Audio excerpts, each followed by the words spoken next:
بھائی اب تک ہم بہت دفعہ دیکھ چکے ہیں کہ جب ہم آبادی کے تغیر یعنی پاپولیشن ویرینس کا اندازہ لگا رہے ہوتے ہیں نمونے کے ویرینس کی مدد سے، یعنی نمونے کے تغیر کی مدد سے، تو ہم ہمیشہ n-1 سے تقسیم کرتے ہیں اپنے ایس ایس ٹی کو، یعنی ہمارے سم آف ٹوٹل اسکوائرس کو۔ اب اس ویڈیو میں ہم بہت ساری پرانی باتیں دہرائیں گے اور پھر اس کی بنیاد پر یہ معلوم کرنے کی کوشش کریں گے کہ کیوں ہم تعصب کو ہٹانے کے لیے نمونے کا تغیر معلوم کرتے ہوئے فریکشن کو n-1 سے تقسیم کرتے ہیں۔ چلے پھر فرض کر لیتے ہیں کہ یہاں پہ کوئی آبادی ہے، اس میں n لوگ موجود ہیں، اور پھر اس آبادی سے ہم ایک نمونہ لیتے ہیں، سیمپل لیتے ہیں جس میں یہ چھوٹے n لوگ موجود ہیں۔ اچھا، اب ذرا دیکھتے ہیں کہ ہم نے ابھی تک کتنے پیرامیٹرز اور کتنے اعداد و شمار کے بارے میں بات کی ہے۔ اب اس فہرست میں پہلا نام ہوگا اوسط قدر کا، مین ویلیو کا۔ اس کے بارے میں بھی ہم بہت دفعہ بات کر چکے ہیں، لیکن ذرا سوچ کے بتائیں کہ کیا یہ پیرامیٹر ہے یا یہ اعداد و شمار ہے، یعنی اسٹیٹسٹک ہے؟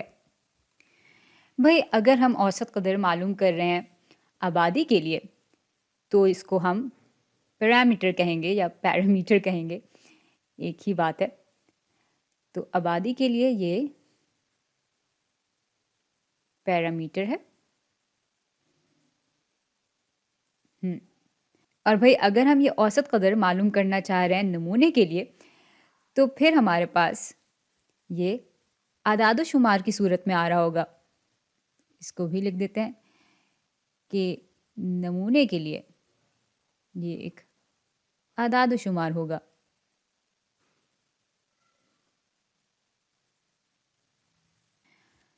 اب جب اوسط قدر ہم آبادی کے لیے معلوم کر رہے ہوتے ہیں تو اس کو ہم اس نشان سے دکھاتے ہیں، اس کا نام ہے میو۔ یہ ایک یونانی حرف ہے اور یہ برابر ہو جاتا ہے آبادی کے سارے عناصر کے سم بٹا آبادی کے عناصر کی تعداد کے۔ تو آبادی کے عناصر کے سم کو ہم کچھ یوں دکھائیں گے کہ ہم پہلے عنصر سے شروع کرتے ہیں اور آبادی کے آخری عنصر تک جاتے ہیں، ان سب کو آپس میں ہم جمع کرتے ہیں۔ یہاں میں xi لکھ دوں گی۔ اس کا مطلب یہ ہے کہ جب i 1 کے برابر ہوتا ہے تو ہم x1 یعنی کوئی ایک نقطہ اس آبادی میں سے اس کو رکھ رہے ہوتے ہیں۔ اس کے بعد جب i 2 کے برابر ہوتا ہے تو آبادی کے دوسرے نقطے کو ہم اس میں جمع کر رہے ہوتے ہیں، اور یہ سلسلہ چلتا جاتا ہے جب تک کہ ہمارا آخری عنصر نہیں آ جاتا آبادی کا، اور اس کے بعد پھر ہم اس چیز کو تقسیم کر دیتے ہیں آبادی کے عناصر یا نقطوں کی کل تعداد سے۔ اب بھائی یہ تو بات ہو گئی آبادی کی اوسط قدر کی۔ اب آتے ہیں نمونے کی اوسط قدر پر۔ بھائی نمونے کی اوسط قدر معلوم کرنے کے لیے بھی ہم تقریباً یہی کام کر رہے ہوتے ہیں، لیکن اس میں ظاہر سی بات ہے کہ ہم نمونے کی معلومات استعمال کر رہے ہوتے ہیں۔ نمونے کی اوسط قدر کو ہم اس نشان سے دکھاتے ہیں اور یہ برابر ہوتا ہے نمونے کے سارے عناصر کے سم۔ اس کو بھی میں یوں دکھا دوں گی کہ ہم پہلے عناصر یا پہلے نقطے سے شروع کریں گے اور ہم اس نمونے کے آخری نقطے تک جائیں گے، ان سب کو ہم آپس میں جمع کر دیں گے، اور اس کے بعد نمونے میں موجود کل نقطوں کی تعداد سے ہم اس چیز کو تقسیم کر دیں گے۔ یوں ہمیں نمونے کی اوسط قدر معلوم ہو جاتی ہے۔ اچھا، اب دوسری چیز جس کے بارے میں ہم بہت باتیں کر چکے ہیں وہ ہے تغیر یعنی ویرینس۔ اور پھر سے وہی بات ہے یہاں پر کہ اگر ہم تغیر معلوم کر رہے ہیں آبادی کے لیے تو وہ ایک پیرامیٹر کہلائے گا، اور اگر تغیر ہم معلوم کر رہے ہیں ایک نمونے کے لیے تو وہ اعداد و شمار کہلائے گا، کیونکہ اس کی مدد سے ہم آبادی کے پیرامیٹر کا اندازہ لگا رہے ہوتے ہیں۔ تو چلیں ذرا دیکھتے ہیں کہ پاپولیشن ویرینس یعنی آبادی کے تغیر کا حساب ہم کیسے لگاتے ہیں۔ تو سب سے پہلے تو ہم اس کا نشان بنا لیتے ہیں۔ آبادی کے تغیر کا نشان کچھ اس طرح کا دکھتا ہے۔ یہ بھی ایک یونانی حرف ہے، اس کا نام ہے سگما۔ اب بھائی جب ہم آبادی کا تغیر معلوم کر رہے ہوتے ہیں تو اس میں ہم اصل میں آبادی کے نقطوں کا پھیلاؤ دیکھ رہے ہوتے ہیں، ان کا فاصلہ دیکھ رہے ہوتے ہیں اوسط قدر سے۔ تو اس لیے یہ چیز برابر ہو جاتی ہے، یہاں ہم سمیشن کا نشان بنا لیں گے واپس۔ تو ہم आबादी के पहले नुक्ते से शुरू करते हैं और आखिरी नुक्ते पे ख़त्म करते हैं, और हम हर नुक्ते का फ़र्क ले लेते हैं औसत कदर से, आबादी के औसत कदर से, और फिर उनका स्क्वायर ले लेते हैं, और हर नुक्ते के लिए ये कदर मालूम करके हम उन सब को आपस में जमा कर लेते हैं, और उसके बाद हम इस पूरी चीज़ को तकसीम कर देते हैं आबादी के कुल नुक्तों की तादाद से। अब मज़े की बात यह है कि नमूने का तगय्युर मालूम करने के बहुत सारे तरीके हैं। एक तरीका तो है तासुब वाला, यानी बायस तरीका।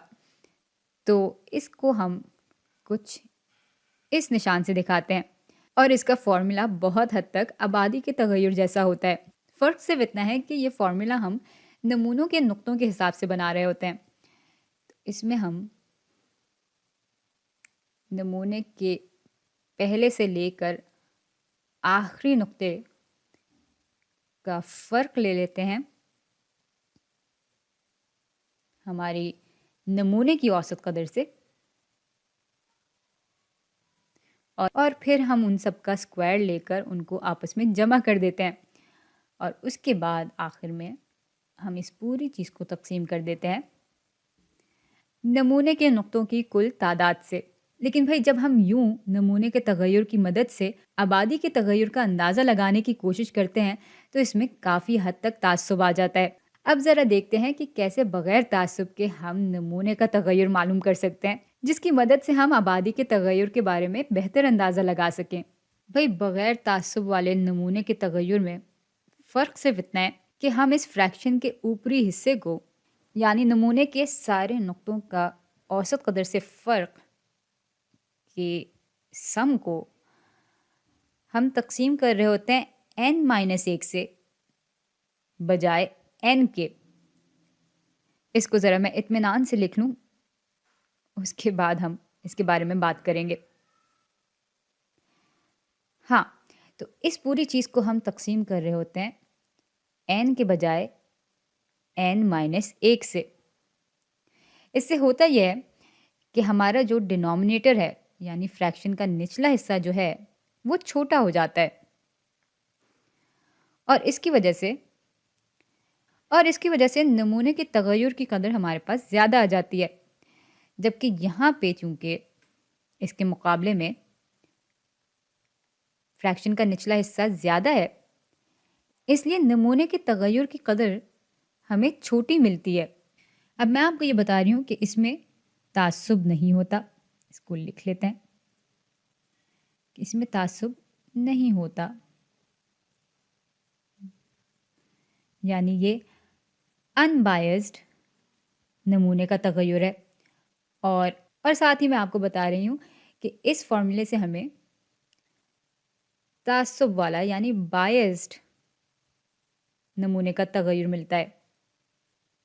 अच्छा, अब अगर हमें कहीं पर ये निशान दिया हुआ हो तो इसका मतलब है कि हमसे नमूने का तगय्युर मालूम करने के लिए कहा जा रहा है। यहाँ हमें नमूने का तगय्युर दिया हुआ है, और अगर हमें ज़्यादा मालूमात नहीं दी गई है इसके बारे में, यानी हमें खुसूसन तौर पर नहीं बताया गया कि इसमें तासुब है या नहीं है, तो हम सिर्फ फ़र्ज़ कर लेते हैं कि ये बग़ैर तासुब वाला यानी अनबायस्ड नमूने का तगय्युर है। चलें, आम सी बातें तो मैंने कर ली। अब ज़रा देखते हैं कि ऐसा क्यों है कि इसमें तासुब है और इसमें तासुब नहीं है, और क्यों हमें ये जो नीचे वाला फॉर्मूला है वो बेहतर अंदाज़ा देता है आबादी के तगय्युर के बारे में बनिस्बत इस ऊपर वाले फॉर्मूले के। चलें, इस बात को समझने के लिए मैं एक नया सफ़ा निकाल लेती हूँ, और यहाँ पे मैं बना लूँगी एक नंबर लाइन, और नंबर लाइन के ऊपर हमारे पास बहुत सारे नुक्ते होंगे। मिसाल के तौर पे हम इतने नुक्ते बना लेते हैं। तो यह है हमारी पूरी आबादी, यानी n, कैपिटल N, बड़ा N बराबर है 14 के। और फ़र्ज़ कर लेते हैं कि इस आबादी में से हम फिर 3 नुक्तों का नमूना लेते हैं। साथ ही फ़र्ज़ कर लेते हैं कि इस फैलाव की औसत कदर कुछ यहाँ पर है। ये है हमारी आबादी की औसत कदर, यानी पॉपुलेशन मीन। तो ये है हमारा पैरामीटर। अब ज़रा देखते हैं कि नमूना लेने के बाद क्या होता है। अब जब हम इस आबादी से 3 नुक्तों का नमूना ले रहे होंगे, तो इस बात का इम्कान बिल्कुल होता है कि हमारे नमूने की औसत कदर हमारी आबादी की औसत कदर से करीब हो। मिसाल के तौर पे अगर मैं इस नुक्ते का नमूना ले लेती हूँ और साथ में इस नुक्ते का नमूना ले लेती हूँ और इस नुक्ते को भी नमूने में शामिल कर देती हूँ, तो इस बात का बहुत ज़्यादा इम्कान है कि हमारी जो नमूने की औसत कदर आएगी वो आबादी की औसत कदर से करीब होगी। वो मिसाल के तौर पे कुछ यहाँ पर होगी। लेकिन साथ ही साथ इस बात का भी इम्कान है कि बेतरतीब तौर पे जब हम नमूना चुनें, तो मिसाल के तौर पे हमारे पास ये नुक्ता और ये नुक्ता आ जाए, और यूँ फिर इन तीनों का जो हमारे पास मीन आएगा, यानी जो हमारे पास नमूने की औसत कदर आएगी, वो हमारी असली औसत कदर से बहुत दूर होगी। कहने का मकसद ये है कि नमूने की औसत कदर हमें नमूने के नुक्तों के दरमियान ही मिलती है, और इस वजह से इस बात का इम्कान काफ़ी हद तक मौजूद होता है कि हमारी असल औसत कदर नमूने की औसत कदर से बहुत दूर होगी। और यूँ फिर नमूने की औसत कदर के ज़रिए जब हम मालूम करते हैं तगय्युर को, नमूने के तगय्युर को, तो फिर हमें जो कदर मिलती है वो असल में बहुत छोटी होती है, और इसलिए वो एक बेहतर अंदाज़ा नहीं होता, और इसलिए फिर उसकी बुनियाद पर हम आबादी के तगय्युर के बारे में बेहतर अंदाज़ा नहीं लगा सकते। अब ज़रूरी नहीं है कि हर बार हमारे पास इस तरह की सूरत हाल बन रही हो, यानी ऐसा ज़रूरी नहीं है कि हमारी असली औसत कदर हमेशा नमूने के नुक्तों के बाहर हो, लेकिन ऐसा फिर भी हो सकता है, और इसलिए हम कहते हैं भाई रिस्क क्यों लिया जाए। यानी अगर ये ताज्जुब आ रहा है तो बेहतर यही है कि हम आम तौर पर ताज्जुब को हटा कर बात करें, और बस इसलिए हम नमूने का तगय्युर मालूम करते वक्त ये फार्मूला इस्तेमाल कर लेते हैं बजाय इस फार्मूले के, क्योंकि यहाँ पर हम नमूने के तगय्युर की कदर को अंडर एस्टिमेट कर रहे होते हैं। यानी यहाँ पर हमें बेहतर अंदाज़ा नहीं मिल रहा होता, बल्कि कम अंदाज़ा मिल रहा होता है आबादी के तगय्युर का। तो वही इसलिए नमूने का तगय्युर मालूम करने के लिए ये फार्मूला बेहतर है।